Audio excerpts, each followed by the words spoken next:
Hi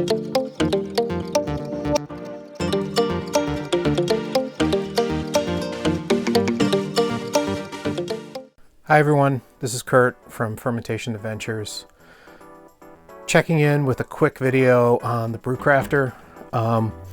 I did put up a unboxing video a while back, finally getting around to starting to really play with it and try to test it. I came up with a real ad hoc setup to start here. Again, I just wanted to try to get some quick thoughts out there. This is a mini fridge that I use as a nitro tap, and I had previously used to set up the Boel iTap X on it. I did have one hole drilled for the back here, so this is for the liquid line. The way I have it set up, the discharge or the drain line goes back through the shank here. Let's see if I can move the tripod, right? So the shank, unlike most taps or these other kind of like tap bottle fillers, the shank is actually a discharge hose. This right here, this hose coming down is a gas setup that I set up. Kind of don't want to drill another hole if I don't have to. It's not going to be a kind of a permanent installation for me. I'm just trying to get used to setting this up and seeing how it works out for me. Right, so as you can see here on the top, the knob adjusts to the 3 different settings. Seems to be pretty easy. I'm probably gonna have to, this is kind of the pressure, the gas discharge release. Gonna have to learn how to play with this a little bit, I guess. But again, just playing around with it with some initial thoughts and initial views. Right now I have a keg with a little bit of star sand in it that I'm just playing around with here. So the one thing, first returns on this, one of the cool things about it is this lever here. You can see here I have a PET bottle. If I set that up, right, set up correctly, right? So this goes on there tight. I need to pull back the camera a little bit here. This is a tight seal here. So if I pop on the CO2, you can see here the bottle goes tight. Again, the shank kind of moves back and forth because it's just screwed into some foam and plastic on the back here, so it moves back and forth a little bit. But yeah, the bottle goes tight. I need to play with it. I see. So right now, I mean, this is pressurized with CO2 and gas, CO2 and you know, the air. So there's oxygen in there. If I'm trying to purge out the bottle, right, I realize I can loosen this up. The gas kind of comes right out, right around the knob here, which is interesting. But then from there, I'm not sure the best setting. Like I said, I'm gonna fill it here with CO2, and you can see this is bar tight. I do have the keg on like 14 PSI. And if I go to fill it, again, go to the next entry, it does discharge gas, which I don't know if that's just the default setting. And you can see here the CO2 is filling in, but the bottle is kind of slack, which is interesting. It's not like maintaining any sort of set temperature, which is probably fine. I don't know, but this is what we've got. So again, the bottle fills.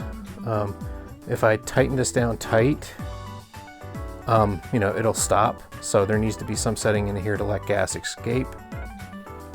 And I don't know if you could hear that, but if I go and look inside the dirty fridge here, there's the discharge line. So this is where it's coming out when you overfill the bottle. And if I step back here, my hoses are not quite set up right. So now if I turn off, back here, the bottle is pretty tight.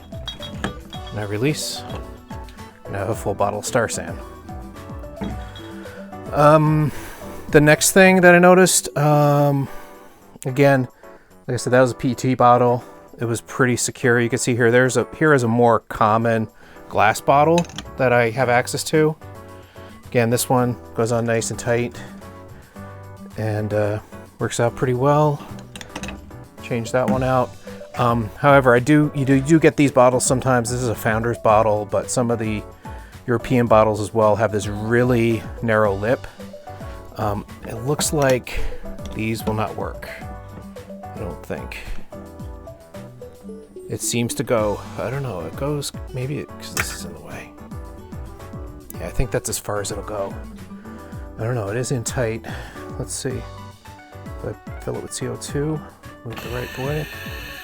Yeah, you can see here, it didn't seal tight. You know, the gas is coming right around the neck, which is a little bit of a bummer. But again, I think if that is close, you could get it even with these kind of thicker necks. I found with the Tap X, you know, if you're reusing bottles, you're going to get subtle differences here. The Tap X really, when I went through a long bottling run with that, I kind of had to buy bottles and make sure they're all the same and have it set up because there is a little bit of variation. But this one, there seems to be a lot more play with the actual locking mechanism here. So when I go and fill up this guy, you can hear it's filling up fine. It's pressurizing, right? I can let out a bit of gas if I want, eventually, right? Gas is coming out here. Tighten it up again, and then I can fill it up with the Star San. So, yeah, that's next. So next steps, I am trying to order some better hoses than what I've set up. Although I think this gas line is probably going to work out. My beverage line is not the best, and I am going to plan to fill some. I have a old keg of fairly old commercial beer where I'm probably going to test a few bottles, and if everything is good, I have a full 5-gallon keg of my Imperial Stout that I want to package, and my bigger beers, I tend to want to package them in glass. So that's the plan for this guy. Right now, everything is working out pretty much as expected. I don't think there's adapters for this type of bottle, but it's not a huge loss. I mean, if you reuse glass, you get lots of options, and if I can really, vary this type of bottle. This one here, I can't remember what it is. Which bottle? It might have been like a Fat Tire or something. I don't know. But if I can go with various bottles like that. Right, okay, so here's the more common craft beer long neck that you would get. I think these are pretty much the same. But like I mentioned with the, yeah, you can see here. It's hard to tell. If you're looking at it, here you can see there is a subtle difference there. It was enough when I was using the iTap X. When I bottled, I had to go out and buy a bunch of these bottles that were all the same, so I could again use their one locking mechanism that they had. And again, that's the CO2.